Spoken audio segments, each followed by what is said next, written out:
Welcome to Lost Girl Therapy. This is the final part of the shame dynamic. So after you've put all of yourself in the box and you've learned how to protect it, what begins to happen is you become a people pleaser.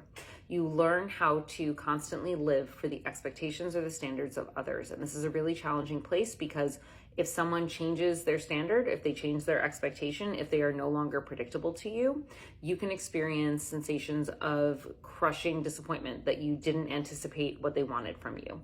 You can experience guilt if you go and do something on your own or for yourself.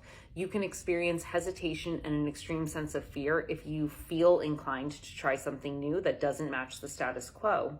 And very often you will revert back to that space of familiarity because you know how to meet other people's standards. You have not learned how to meet your own.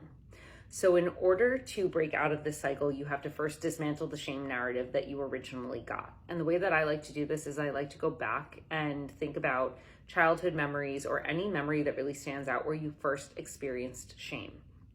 So go back and look at those clear statements of feedback or those very direct criticisms of who you were as a person.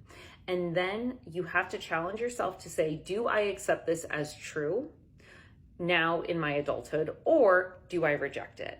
And 9 times out of 10, I have seen people reject it. And that is mainly because they are able to go back into those memories and say, I was a kid.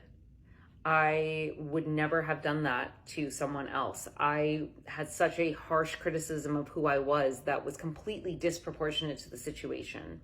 And they are able to free themselves from the external narrative.